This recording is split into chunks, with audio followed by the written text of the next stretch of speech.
to Up to the Mic.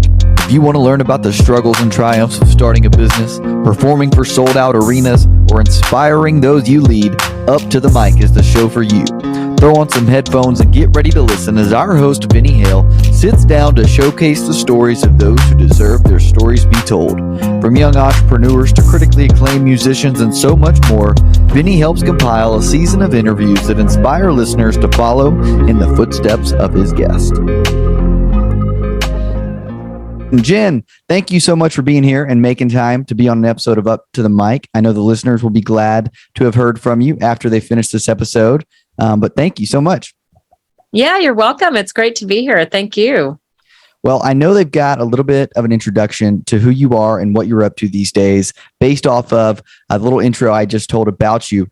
However, I think, like I start every episode, it's nice to bring it back to the beginning. So maybe tell us a little bit about who you are, where you're from, the upbringing. I know you're an Aggie, which you and I have that in common, so I relate to that very much so. Gig 'em. Yeah, and so after you give us a little intro, we'll be happy to jump into some of it that you're up to these days. Yeah, sure. Well, I went to school in 89 to 90s. I was in college. I went to A&M, Gig 'em. I got into mortgage early in my career. I actually, during school, I waited tables. I paid my way through college by back when you still could do that. These days, I don't know. It's a little bit harder, but I basically worked 40 plus hours a week, busting it, paid my way through school, and I graduated in 1994 with an economics degree. And for about 6 or 7 months after college, I was still waiting tables. And one day, nothing wrong with that, but I was just avoiding getting into the real world. And a friend had approached me that was back here in Houston, that we were Aggies together. I'm from Houston, by the way, I'm native. And he said, Jen, I just bought this mortgage company. You would be great. You'll be a great salesperson. I'm like, you must be joking. Like you gotta be high.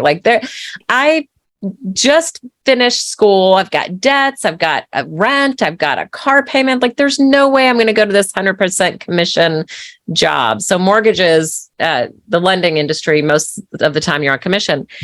So he bothered me for a few months and I kept waiting tables. And one day I just probably had a mental nervous breakdown at the age of 24. And I was like, all right, I got to do something here.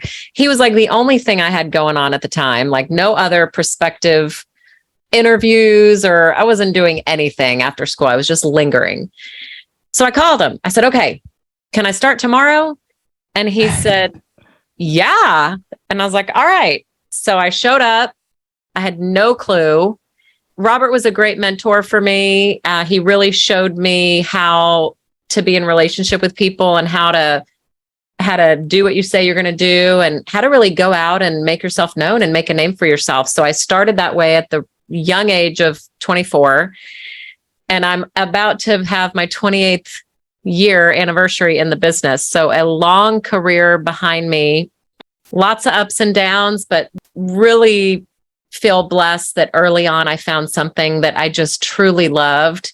I think my early days of working hard and getting to know lots of different people, waiting tables, you see people of all backgrounds. Right. And I think that really helped me. So I was really super tolerant early on and easy. I'm kind of a chameleon. I can go in between. I can be super nerdy and analytical, and I can be super laid back and hand holding and cuddling, and I can do all of it because I used to do that on a daily basis for my livelihood. So it's been really, really fun. I have had just a great career. I'm not finished yet, but it's just a great career. Love real estate, love helping families get into their homes, just super joyful. So that's awesome. Kind of in a nutshell.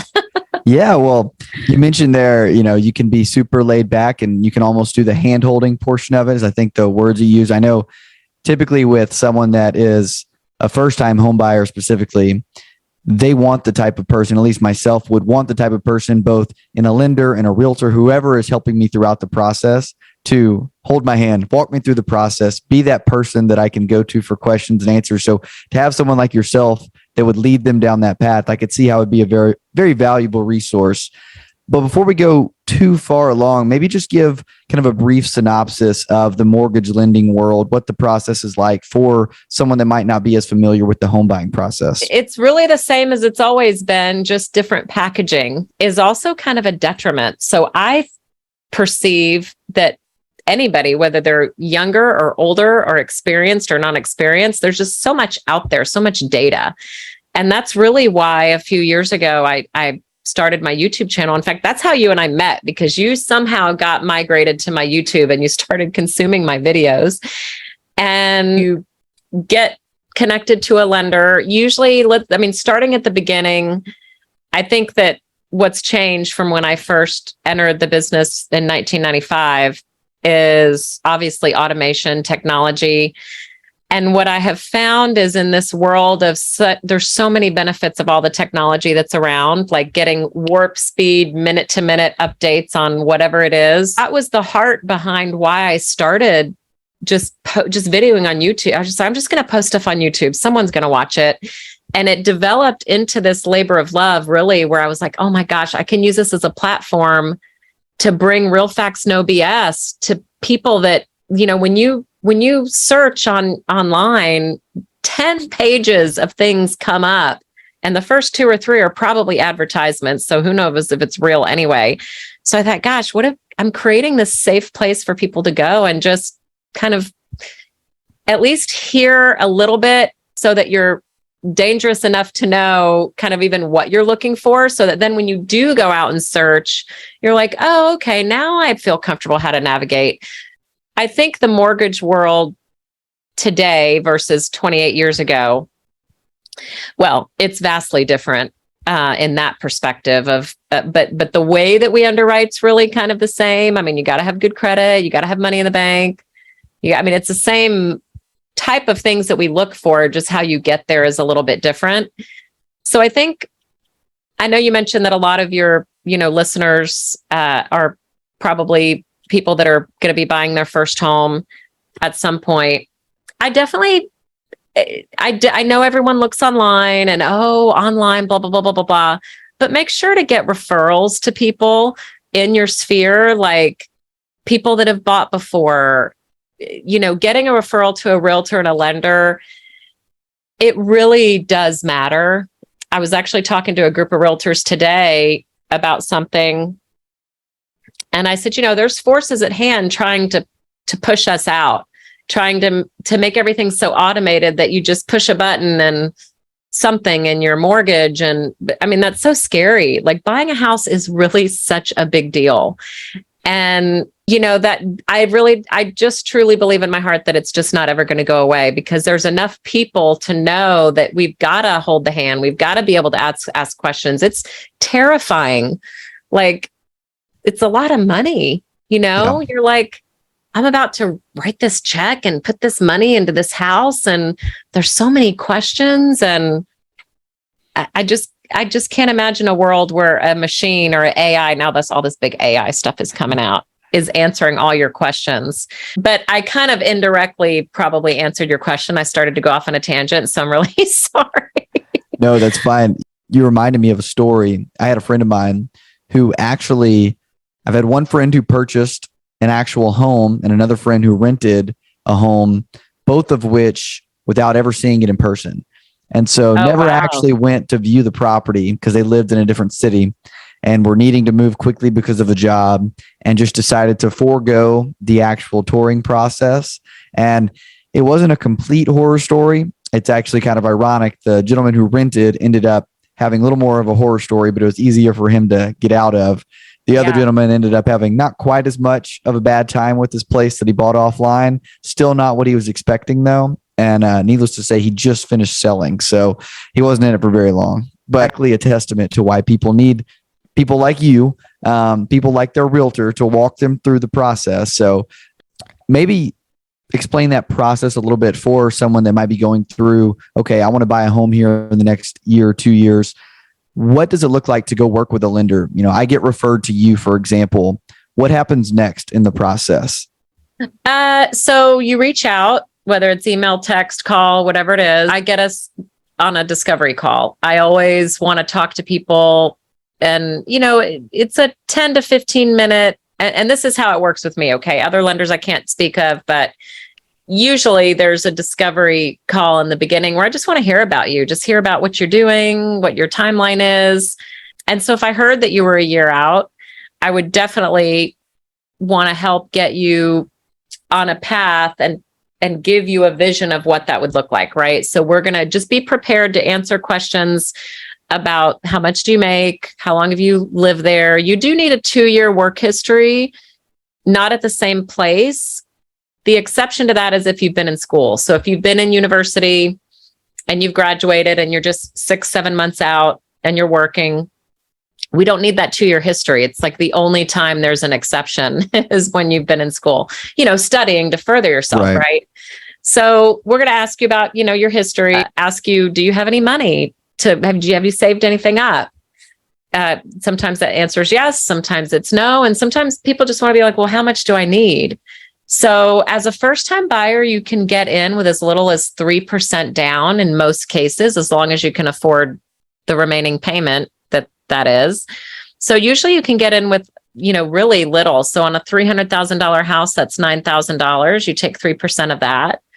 But then there's closing costs on top of that. So I would say, for an entry-level home, $300 to $350.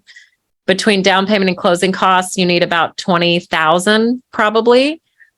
But there's ways to pay for that. Right. There's down payment assistance available through the state. So people may be listening that aren't in Texas. So in your state, whatever state that may be, most states have money that's passed down from the feds. The federal government will pass money in bonds to the states. And then the states develop these programs like Texas has, where then they'll distribute through certain programs assistance. And so if you qualify for the assistance, you might get some of that. But what we do in the process and that discovery process is saying, okay, how much do you make? Let's talk about your credit. Let's talk about savings. It's really just those 3 things. I mean, that's the boilerplate stuff. Right. And then we come up with a plan like, how much do you pay rent now? Okay, I pay $1,800. Well, how much can you afford? Like how much what would be your maximum? Like what number would make you uncomfortable? Oh, $2,800, $2,800 would make me super, like, I would start sweating. Okay, well, let's work backwards. You work backwards from there. So we want to guide you to where it's a win-win, where you make enough to qualify for us. So we really talk about that. And so I like to talk about those things first and then point them to the application process. We do it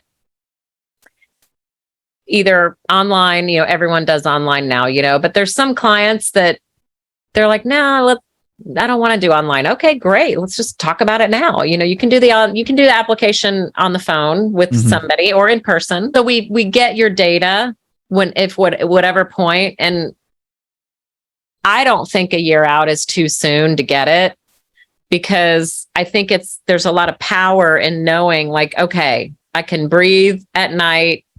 The mystery is out of my head. I've confirmed, what I can buy, so that then when you're out going to see friends and driving on the weekend, you're kind of paying attention to neighborhoods and, everyone's online at night in their free time and they're looking around on, everybody's addicted to what can I consume out there, and that house. And isn't there an app that like you can drive by a property and you just go into the app and it'll tell you, that property is worth this. I can't remember what it's called, but there's a few different ones. Yeah. I know specifically you can look at what it sold for previously if it's got the information. Too much. Yeah. Too much TMI, like too much information. But so we want to give people that guideline. So I really encourage people to talk to a lender sooner than later, because the worst thing is the opposite. You don't. And then your situation becomes urgent for whatever reason. Everyone has different situations, but it's like, oh my God, I've got to move now. And you just don't have time to just really assemble. Maybe in your head you can afford 500, and then we have to bring you back down to earth, and we're like, hey, your income doesn't support that. So, sometimes it's kind of a balancing act, but let's just give you the data so that you can know and be sure. So I think talking to a lender ahead of time and really knowing what's out there for you as far as, a price range and stuff is a great idea. So that I spend a lot of time doing that, giving counsel to people to give them a future vision. Yeah. You mentioned the portion about how it gives you that peace of mind when you're driving around. You can start to get a feel for the different types of houses you might like or that you're able to afford, and having that number in your back pocket. How important is it for the flip side of that, not only for your peace of mind, but for a potential seller when you walk into a house tour and you've got a pre-approval letter in hand? Does it make a huge difference, or is that something that people can maybe wait for till it gets a little more serious, till they know that they want to put an offer in? You're talking from the angle of the seller? Yeah, more so like, does it make a difference that I come in to a house tour or an open house with you? We're both putting in a similar offer, but I've got a pre-approval letter in hand and someone else might not. For sure. You hold a lot more weight. Like you're if there were two people and one person is like, yeah, I've been fully vetted and pre-approved, and the other one's like, yeah, I've never talked to a lender. They're going to be like, sorry, but no, And so, a seller will not consider your offer unless a pre-approval letter is accompanied with it. Got you. Okay. And for sure. One thing I didn't hit on just yet, but you mentioned it earlier, is the down payment assistance. Are those programs typically in the sense of almost like a grant is what I would compare it to, where it's money that you don't necessarily have to pay back in a lot of ways? Or is it more so like a loan that helps you out in the current state? It's just not part of your mortgage loan. You still have to pay it back. Okay. Yeah, that's a great question. There's both. So the ones that are forgivable, usually it's in Texas anyway, it's 3 years where you need to live there for 3 years. And then it's forgiven. Now those have a higher interest rate at the entry point. So everything has a cost, we'll give this to you, but it's a little higher rate. I mean, it's not that much more, honestly. But yes, it's a higher interest rate. And then there is some other programs where it's repayable. So in the future, whether you refinance or sell it, it doesn't matter. When that loan is paid off, it's called a second lien. It's like a little loan behind your big loan that's just sitting there doing nothing. It's like sleeping. It's dormant. And then it wakes up when someone comes to pay off the house, or when something is changing with the loan. So you'd pay it back at that time. Got you. Okay. But your house would have appreciated, like the value of your house probably by that time will have gone up in value. So you can you'll pay for it through the equity that you've accumulated. The appreciation and value probably is kind of the idea behind the spirit of the program. Yeah, that was a good question. I appreciate. Yeah, that's helpful, because that was something that, someone that might be a first-time home buyer in the next few years would like to know. What type, is it something I need to pay back, forgivable, unforgivable, et cetera. So with someone like yourself, obviously has a very proven track record, 28 years, I think you said. And 100% of that being based off referrals, just continuing to keep yourself going and really living it up. I'm curious, for either first-time home buyers or just a home buyer in general, with all that experience you've accumulated over the years and the problems you've probably seen and the great solutions you've probably come up with, what advice would you give to someone looking to purchase a home here in the next few years? I would say definitely get recommendations from people that have been doing, and this goes with any kind of service, I believe, no matter what you're doing. I just really think there's a lot of value in getting recommended to someone. Number one, through all my experience, I just think people have a better experience when they're using someone that's connected somehow to, oh yeah, this is my parents' realtor or my parents' lender. It's just a happier place to be in, honestly. Not 100% of the time, but a lot of the time. I just think there's a lot of merit in that.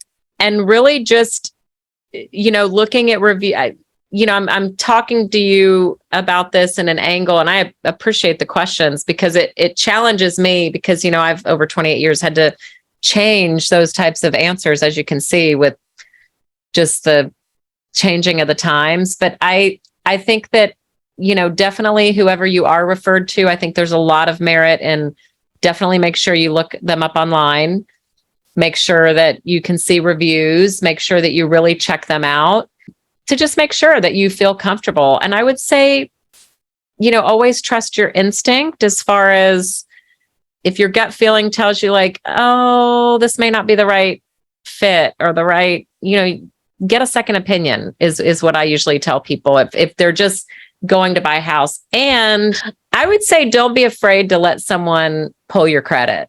That's actually, well, we could talk for hours about that. But did you know, Vinny, that is the number one reason why people hesitate to go through the process is that credit. Would be my biggest hesitation for sure. Having talked with the lender in the past, the first thing I ask is I'll give you any information you need except my credit. Like I don't want you to pull any credit. Definitely the right thing to be on guard about it. That's why another thing, getting referred to somebody, like knowing that that's a trustworthy person on the other end, because pulling the credit, I don't think a lot of people know this. In fact, I know they don't because I hear what they say when they call me. But the credit score that you see, like think of all the people trying to give you a credit score. Let's name them right now. Who tries to give you your credit score? Like where would you go if you were going to get it? Where would you look? Credit Karma, TransUnion, okay, what else? Equifax, your credit card. Wells Fargo is always trying to give me my credit Yeah. score. Your credit cards, your bank, everyone's like credit score, credit score, credit score. Like it's obsessive. It's everywhere. Yeah. Well, all those scores are not what lenders pull. It's totally different. And I've seen it differ from 0 points to, I had a few weeks ago, I had it differ 120 points for somebody, 120. And so having a trustworthy, like someone that you've checked out, I'm not saying just go online and say, oh yeah, here's my credit score. But at some point you've got to, if you're serious about getting a mortgage, you've got to let someone pull your credit that works for a mortgage company, because the mortgage score, it's not called officially a mortgage score. That's just me taglining it as mortgage score. But the score that lenders pull is very different than what you as just a layman person out there has access to.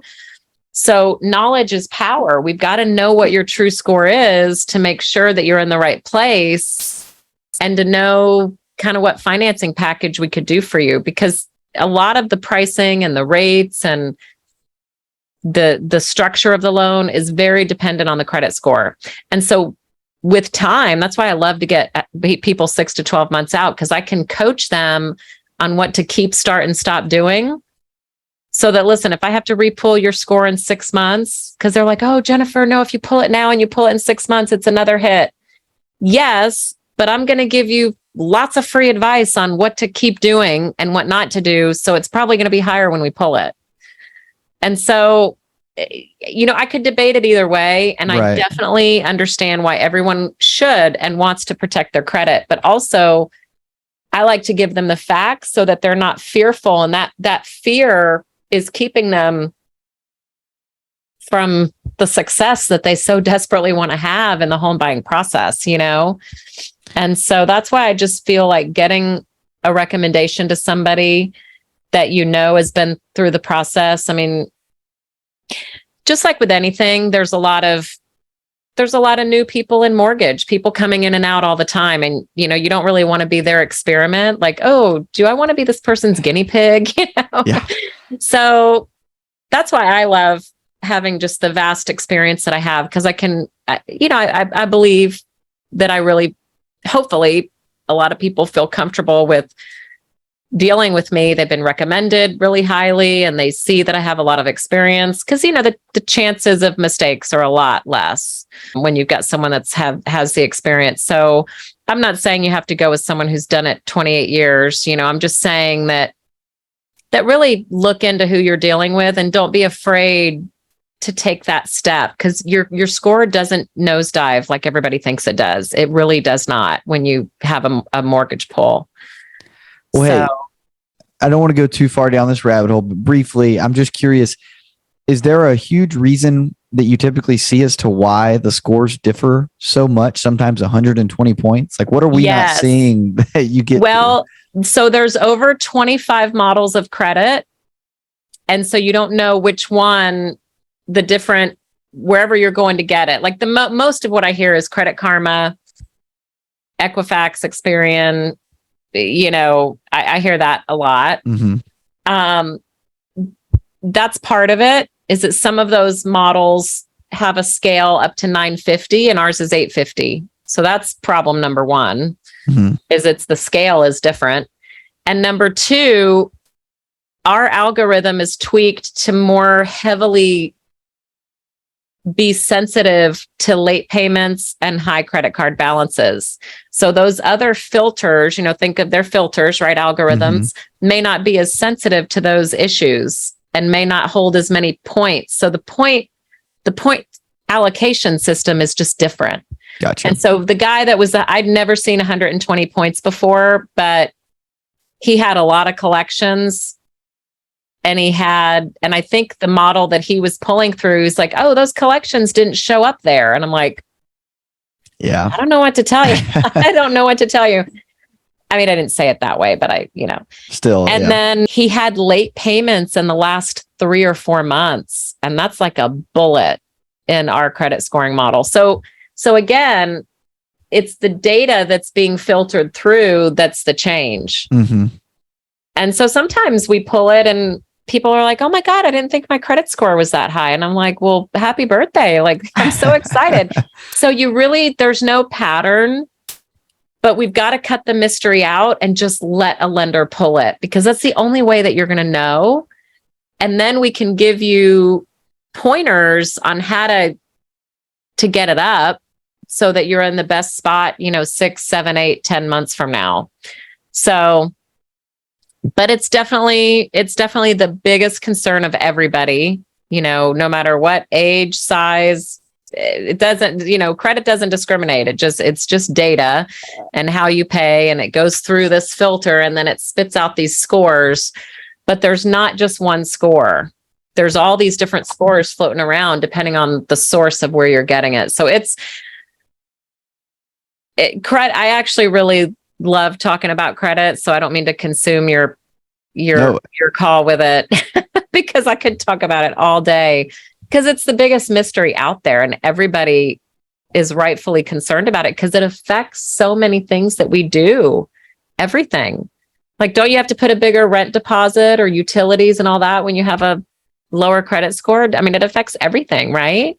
It'll affect your rental application even, which is something that you wouldn't even expect, because it's not like you're putting a down payment down or anything, but sometimes you need to make sure that you're not someone you need to make sure that you're someone that is reasonably going to make the payments. So that's what they're looking for. But no, by all means, I'm glad that you went down that tangent there, because I love it so much, because it's something that I personally get concerned with. I check my credit score once a week. It kind of pops up on the app I use, which now I know is not as relevant to what a mortgage lender might look at. However, at least it's not a bad habit. Well, it's an indicator. I mean, it's an indicator for sure, but it's not the same one that we pull. And so it's just a very interesting phenomenon. I mean, I joke with people, but I'm serious. When my kids are in college, I got one going next, 2 years from now, and the other's like 5 years away. But I'm like, when that happens, mom will have more time on her hands when I'm not floating to competition. But I do really, I want to lobby in Washington for, in the early 2000s, I did lobby for some mortgage related issues at that time. And I loved it. Super fun, but it takes time, but I do want to do it again. I just see so much on the front line, being on the front line for so many years. I have so many stories, like so many.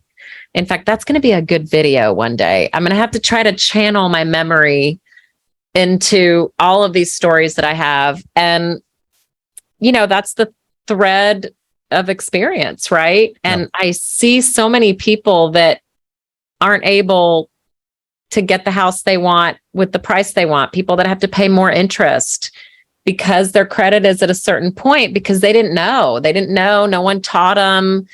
Or they just had a bad year. People hit hard times. But there's certain things about the credit scoring system that are unfair and really needs to be unraveled and really needs to be paid attention to from people that are in boardrooms and suits somewhere making a decision and they have no clue how it affects people in real time, like on the front line. Like I'm like the soldier in the firing. I don't want to pretend to be, I don't want to even pretend to be a soldier or a veteran. I'm just making an analogy because I have so much respect for those men and women, but you know what I mean? I'm on the front squad. Okay. You're there living it day to day. It's happening right in front of me. The bullets are flying and I see so much in real time and it needs to somehow be translated up the chain. That's the problem with most of it is the people making the decisions aren't there living it on the front lines that are being affected by it every single day. And so that's typically where the major disconnect happens in politics in general. So I can see the frustration. And that's what I plan to do a lot with my videos, by the way. I have some plans in my head of what I'm going to be doing. And I really do want to use that. Like that'll probably be my retirement. We'll be doing that. I don't know when, I'm 52. God, I'm at 28 years. I don't know how many. I think I'll always do loans or have my team doing them, but will I do it on a daily basis always? Probably not. But I can imagine advocating at some point in the future, just with so much that I know that needs to be changed. Like someone's got to take the time to do it. So when Pablo goes to college, and I think he's going to go to A&M. He wants to. He's my baby. He's my 13-year-old. Yeah. He wants to, he's like, Mom, I made a bad grade on my test. Am I going to be, are they going to accept me in A&M? I'm like, baby, you're in 7th grade. It's okay that you made it 85. Like, it's okay. Like literally the kid is thinking he's not going to get accepted with an 85. It's hilarious. If he's working about it that early, I think he's ahead of the game. Oh yeah. I can tell you, I was not when I was in 7th grade. So I know, but it's interesting, but buying a home is really, it's the gateway to future wealth for your family. And, I know being a numbers guy like you are, you totally understand it, but when you have something that's yours and you have the pride of like, this is my house. Like I worked in the yard, I did this, I put the floors in, I changed, like you do stuff to your house, you make it yours. It's where you raise your kids. It's like where you have your dog and, all these things. Homeowners make better workers. They make better contributors to society. Like there's stats on all this stuff, right?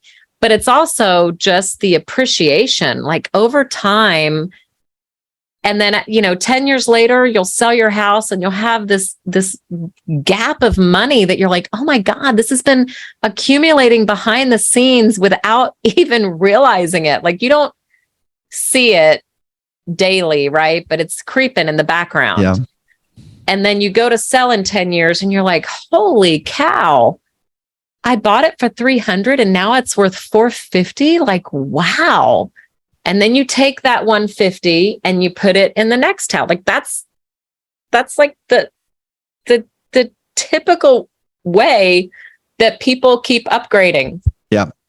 That's the all-American democratic dream. That's the democracy of the free country that we live in, is having those choices, and it works. It really does work. Well, hey, I know you've got, a busy schedule. I don't want to keep you more than I need to. I do have one last question for you though, just with everybody probably having a little bit of uneasiness within their minds today with what's the economy going to do? How does the housing market going to be affected by that? As someone that works in the field, what is your perspective on, the next year or year and a half in the housing market? Different states have different housing markets. I'm talking really Texas, just because that's what I know the best, right? But I believe that the market will continue to to thrive. I mean, the people need to buy and sell. Lots of people are moving to Texas. We're a very big influx state right now where people are coming here because of our relatively reasonable cost of living. And I think that the market will continue to just appreciate naturally. I think that the rates, well, I know that the rates are temporary. I mean, they will go down again. I don't think we'll see 3 again. Like, don't get too excited, people. But, I think we'll see below 6, below 5 in a couple years. I can tell you that in 28 years, I've experienced like 11, maybe more refi booms. Clients that I didn't think I would see for years until they upgraded to the next house. They're like calling me. I'm like, why are you calling me? I didn't think I'd like, what? And they're like, you have to refinance me. Oh my God, the rates.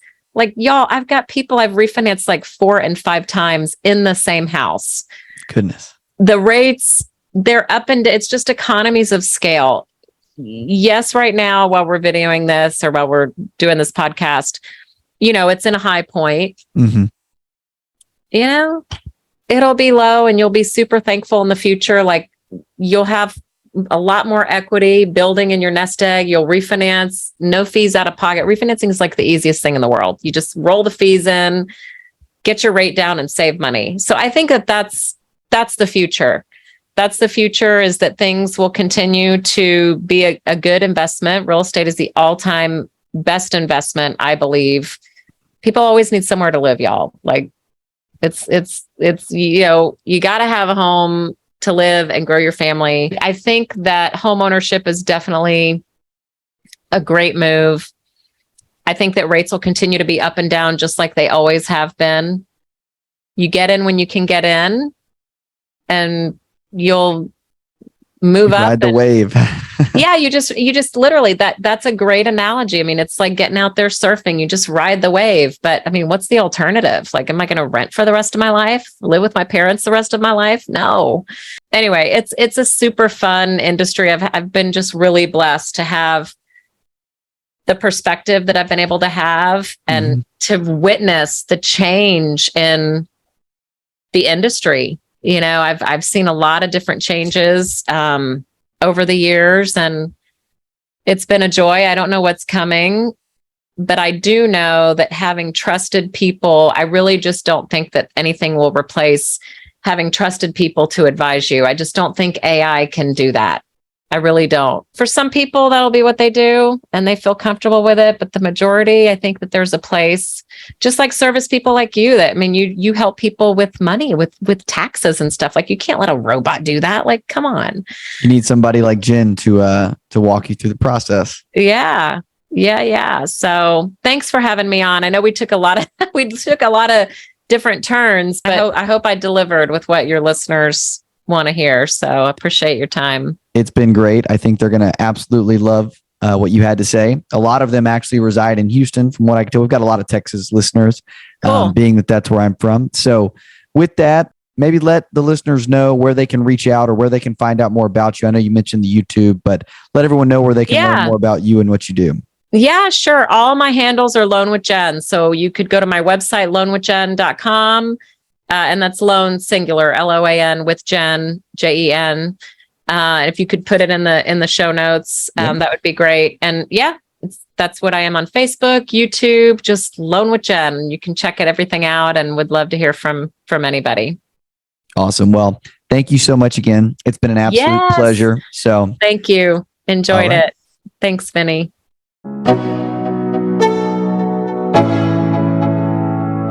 Let's go. Yo, I'm like an addict, ooh, I gotta have it. I ain't even playing, got a really bad habit. If it moves, gotta grab it. Fuse like a magnet, lose, won't have it till I'm doomed in a